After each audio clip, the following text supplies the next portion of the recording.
Social causes. Children, the Britishers interfered in the country's social custom also. Like the Britishers passed the laws banning sati and legalizing widow remarriage. Children, एक सती system हमारी society में होता था. It was a practice of widow burning after the death of her husband. तो इन्होंने इस system को ban कर दिया. And some section of Indian society however look at these measures with suspicions. और एक और social discrimination, like people of India were not allowed to travel in the first class compartment in the trains.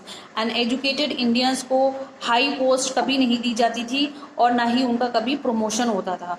Then the religious causes.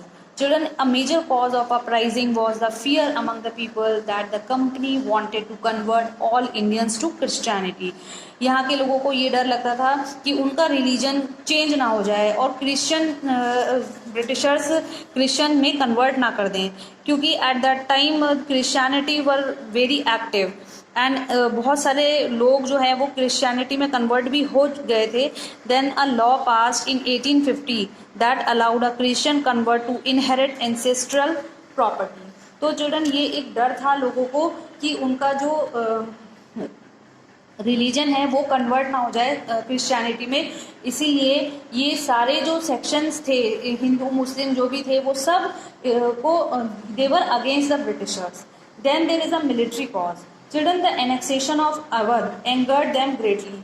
जो अवध का annexation हुआ था उससे जो people थे बहुत गुस्साए हुए थे.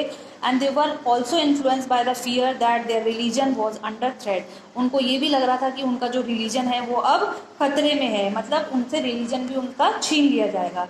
And the sepoys were paid much less than the British soldiers. जो सिपाही थे मिलिट्री में उनको कम सैलरी मिलती थी in comparison to British soldiers. And they were treated very badly by the British officers. सारी हाई पोस्ट जो होती थी वो सब ब्रिटिशर्स के लिए थी.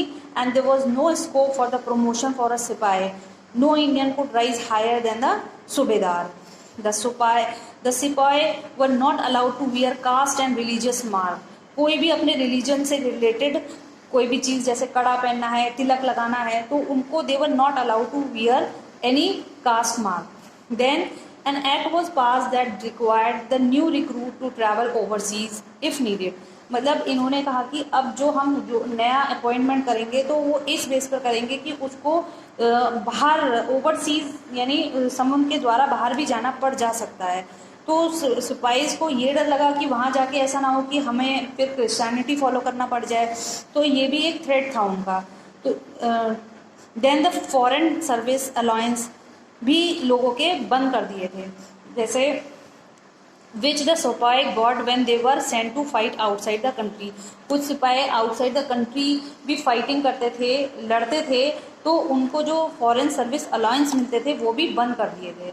Then there was a immediate cause. Children, एक immediate cause ये था कि there was a widespread discontentment against the British rule, and by 1857 the stage was set for a massive outbreak. Children, अब जो लोगों में बहुत ज़्यादा गुस्सा भर गया था, इंडिया के हर सेक्शन में, हर सोसाइटी के हर सेक्शन में गुस्सा भर गया था. अब इस गुस्से को एक स्पार्क की ज़रूरत थी, और वो स्पार्क जो वो मिली वो कहाँ से मिली? A rifle cartridges provide that spark. एक राइफल बनाई गई, ग्रीस कार्टेजेस इंसिडेंट जिसका नाम दिया. इसमें एक न्यू राइफल इंट्रोड्यूस कराई गई by the army of Britishers, और ये जो it was called the Enfield rifle. Enfield children एक जगह है इंग्लैंड में जहाँ पर ये राइफल बनी है. And Pritchard was a person who had design this bullet. अब इस बुलेट में जो हम राइफल में डालते हैं बिफोर फायरिंग, तो the cartridges of this rifle were covered with a grease paper wrapper. इसके एक पेपर से रैप किया हुआ होता है और सिपाहीज को उसको माउथ से अपने हटाना होता था. अब ये एक ह्यूमर फैला दी थी कि जो ये रैपर है, कागज़ है, ये एक ग्रीस किया हुआ है, किससे? काऊ और पिग के फैट से. Now Hindu considered cow as sacred.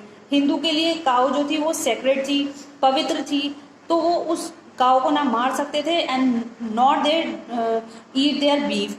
And Muslim considered pig dirty and do not eat pork.